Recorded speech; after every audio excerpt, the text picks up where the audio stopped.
Se você está de olho no Assassin's Creed Ezio Trilogy para o seu Nintendo Switch, principalmente agora que ele está pegando boas promoções, deve estar se perguntando se vale a pena reviver esses clássicos ou deixá-los na memória, já que as mecânicas antigas podem manchar as boas lembranças dessa trilogia que marcou a vida de muitos jogadores de 2009 a 2011. Mas será se uma remasterização, retoques visuais e um port para o Switch vale a pena? Eu paguei cerca de R$ 25 nessa trilogia, um valor muito bom, que mais pra frente vou te explicar como fiz e dificilmente você conseguirá o mesmo. Mas vamos falar disso e de tudo que conferi nessa, que é uma das análises mais longas que tive, pois eu terminei os 3 jogos fazendo missões principais e aproveitando as melhores missões secundárias. Pois não quero ser raso na minha recomendação, mas também vou me manter objetivo e direto ao ponto, como gosto muito de fazer aqui pelo canal. Então, sem mais delongas, vem comigo ponto a ponto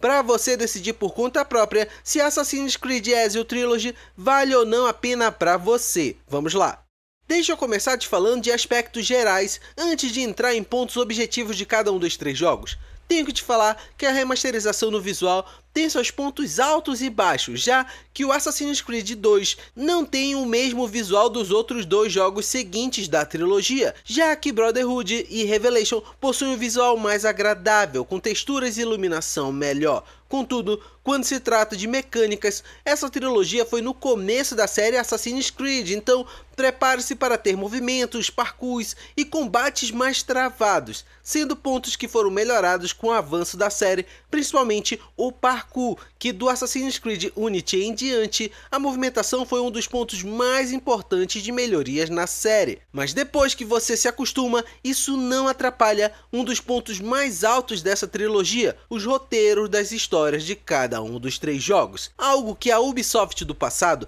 era surpreendente, já que as limitações técnicas deviam fazer a equipe criativa se esforçar mais nos roteiros do que nos demais pontos, que não significa que são ruins, não me entenda mal, pois quando eu entrar em pontos específicos de cada jogo, você vai compreender que cada jogo foi incrível para sua época, usando os recursos disponíveis. Mas já te adianto que as histórias dos 3 jogos estão numa decrescente, onde o primeiro jogo tem a sua melhor história e o terceiro jogo ficou a desejar, num movimento quase proporcional às mecânicas novas que iam sendo inseridas, onde o primeiro jogo tem menos funções que os demais. Mas vamos falar de jogo a jogo agora.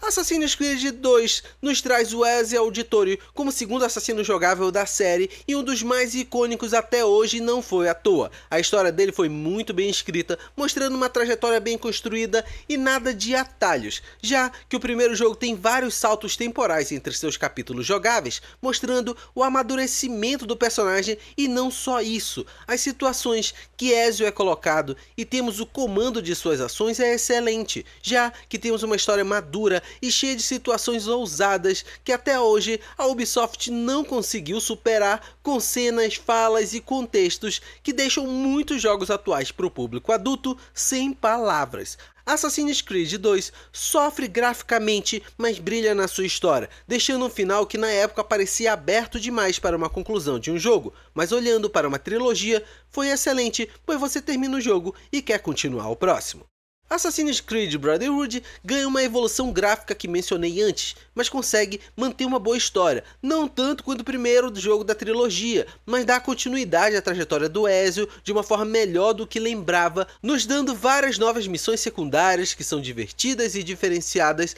se olhar para o jogo anterior, já que formar a nova ordem de assassinos da Itália no centro de Roma é divertido e torna a aventura diferente da anterior, ainda contando com personagens históricos fabulosos, mas concentrando a história numa grande cidade. Mas aqui mora um outro problema que não sei te afirmar se é algo desse porte ou desse jogo em si, mas ele sofre com excessos de pop-in. Se você não sabe o que é pop-in, preste atenção nessas cenas onde eu vou me movimentando e os elementos vão aparecendo, sumindo e surgindo novamente à distância do meu personagem. Isso é pop-in, algo que poderia não atrapalhar se não fosse o fato que isso também chegou a acontecer muito próximo do personagem jogável, alterando até mesmo elementos que você pode contar no jogo e fazendo algumas vezes inimigos da missão sumirem por terem atravessado uma parede que volta a aparecer quando você vira a tela para o outro lado. Um problema chato que pode existir por conta do porte para o hardware do Switch, ou pode ser do jogo em si, já que estamos falando de uma cidade muito ampla para um jogo de 2010, onde não tem interligações por loads diária e tem muitos elementos em cena,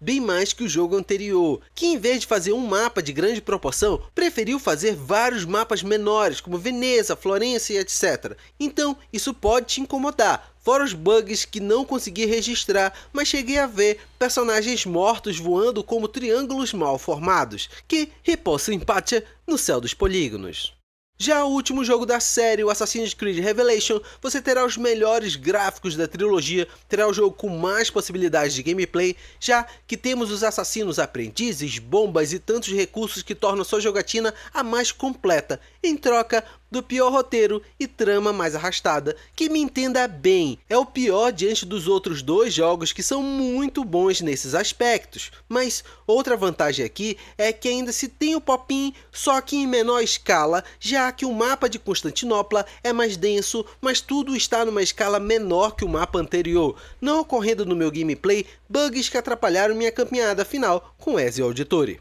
Alguns pontos gerais que não poderia deixar de fora, aqui você tem vídeos especiais, que são bônus da trilogia, alguns que foram lançados fora a parte no auge da série Assassin's Creed, que complementam a história do Ezio, então nesse pacote você leva tudo relacionado a esse personagem, então prepare-se para 35 GB de memória do seu videogame, um espaço que sabemos que é bastante diante de outros jogos que temos por aqui. Além das legendas em português do Brasil, algo que não tivemos na época dos lançamentos originais, então essa trilogia remasterizada já valeria a pena só por conta das legendas para nós. E para fechar, eu amei reviver esses 3 jogos, ainda mais no preço que consegui pagar nele, que foi cerca de R$25, um valor que dificilmente você irá conseguir, pois foi um dos últimos jogos que comprei na eShop da Argentina antes da Nintendo bloquear as compras por lá, por conta da situação econômica do país, mas de toda forma, valores abaixo dos R$100 estão muito bem-vindos para você viver essa aventura pela primeira vez ou relembrar a época que a Ubisoft se preocupava com os roteiros dos seus assassinos que seguiam o credo, pois mesmo o Revelation sendo o pior em relação à trama, ainda está muito à frente de jogos mais atuais da série, como Valhalla, na minha opinião, mas de toda forma, te convido a tomar essa decisão por conta própria. Para você, depois de tudo que mencionei, vale a pena essa trilogia? Eu joguei ela tanto na dock quanto no modo portátil, e é legal te dizer que em ambas as formas foi muito satisfatório jogar esses games. E eu vou ficando por aqui. Me diz aí, Ezio Auditore da Firenze é o seu assassino preferido da série? Ou você tem outro assassino preferido? Deixa aqui nos comentários. Inclusive, te deixei passando outros 2 vídeos aqui do canal na sua tela faz um tempinho. Acredito que um deles será ótimo para você aproveitar ainda mais o seu Nintendo Switch. Riposta, empate, abração e até mais!